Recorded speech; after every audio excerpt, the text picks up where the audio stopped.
Two truths and a lie activity.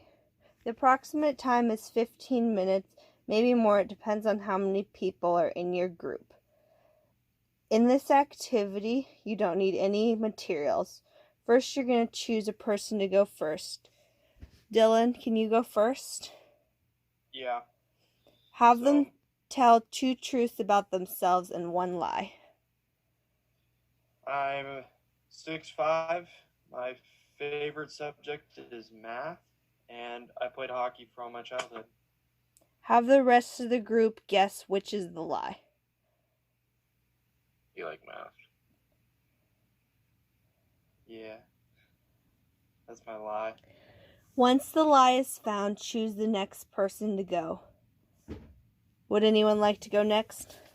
I can, yeah. Okay, go ahead and tell yours. So, I'm from Alaska. I like skiing, and my favorite color is blue.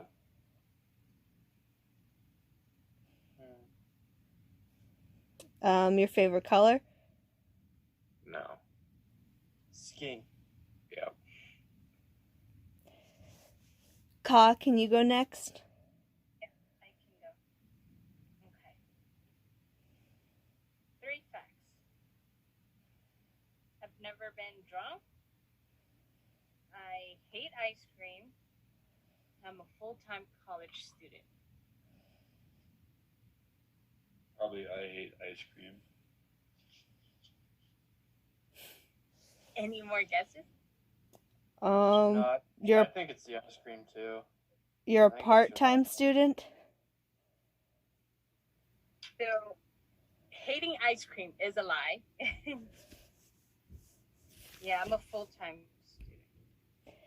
Susan, And I've never been drunk. Susan, would you go next? Sure. I love mystery movies.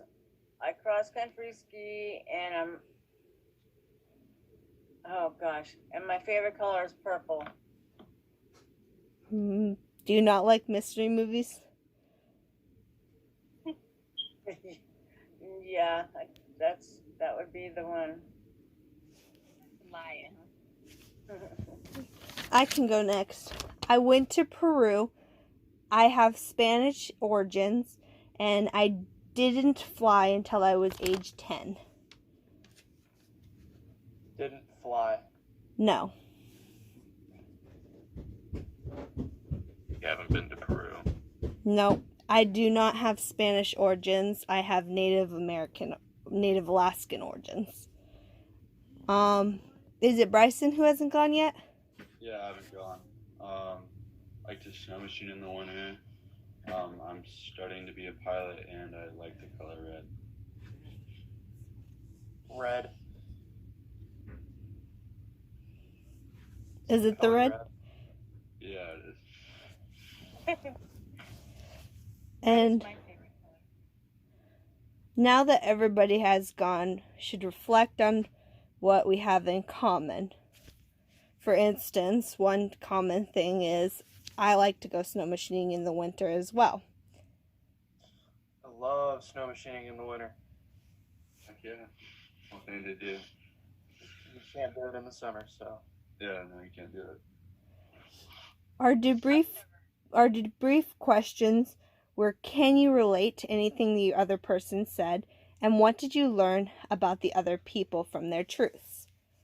So did you learn anything new about the group?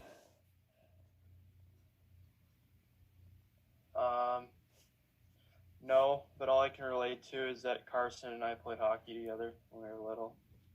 So that is true. I can relate to Susan's favorite color being purple.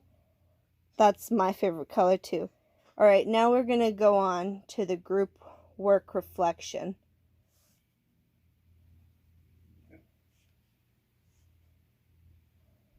Who had the beginning?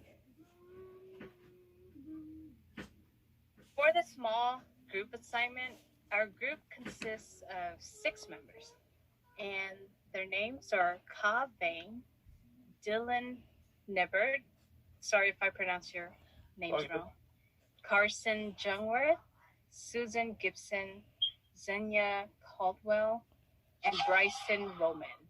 Our group worked with each other by communicating and reaching out through email, text messaging, and using Zoom for our virtual group meetings. Being a virtual group has its restrictions, disadvantages, and limitations, but time is a major factor. Being a successful group and completing the task in a timely fashion is always the most important.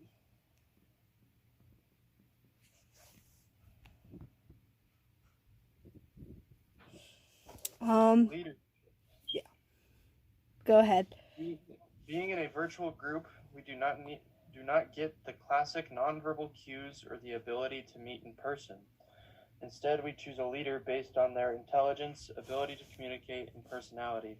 Their traits emerge and forms a direction to lead the group to get the task at hand completed. The leader in the group provides the structure for the group, communicating, having expectations, and keeping the schedule and agenda, giving specific guidance as we work toward completing our task. In our group, our leadership roles started with Xenia talking about initiatives as the role as an emergent leader with the Democratic leadership style, and has taken on a role as a recorder herself too. Ka and Susan both helped with recording and contributed their roles in the second part of the project by gathering relevant information and writing editing. Carson, with informational knowledge, has been helping to provide the answers for questions for other group members, at the same time asking for clarity for himself. When needed, Dylan and Bryson, like most of the members in the group, taken on roles as information seekers and information providers. Our leader's democratic and directive approach kept us motivated and helped voice our opinions. In this style of working, we would be considered democratic or participative leaders. As practice, the group members are all included in the decision-making process. Our personal goals are to work towards completing the task. In other words, the group structure we resemble is the wheel, the leader in the middle, and the other members on the outside like spokes on a wheel. We overlap into circles in the circle structure when each member contributes to the class project by building on others' information in the group. In this style, we are using synergy, each member broadening and expanding alternative ideas to the class project. Problem solving. There are several ways to solve group problems. Once you have identified the common components, specifically the three components are: number one, an undesirable situation; number two, a desired situation; and number three, obstacles between undesirable and desirable situations. Along with a group, there will come a time of conflict and problem. With 6 members, we did not encounter any major issues or conflicts with the activity, but just minor issues here and there. The group problem-solving process starts with number 1, defining the problem, then number 2, analyzing the problem, number 3, generating possible solutions, 2, 4, evaluating situations, and then 5, implementing and assessing the solution. One of the few problems we encountered was when a group member was not present during one of our virtual meetings where a decision-making session occurred. It was very noticeable of the issue once we realized one member was not present.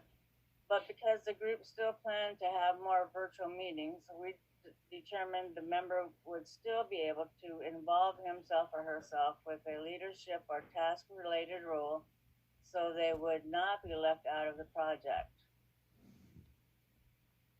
As our project continued, another conflict occurred when a couple members were not able to provide a rough draft of the group reflection for the peer review.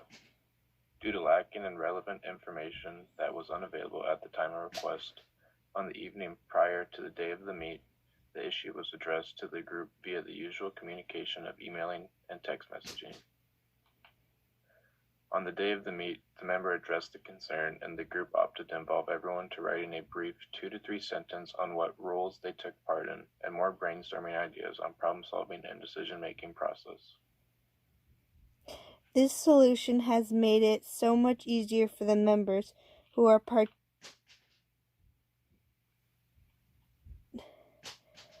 partaking in gathering all the information and having to write the group reflection. When nearing the end of the project process, we also encountered some personal timing issues, and because we still had some crucial tasks left to do, we had to push the last few tasks to be completed with our last virtual group meeting. Decision making. Our group has been using the majority rule decision making process and a commonly used technique, while half of the group plus one agrees with the proposed decision. The main decision making technique we have been implementing as a group in the majority rule. And because the group member was not present, we decided as a group to include the member in the second part of the project, but as a group we found a way to make it all possible until the end.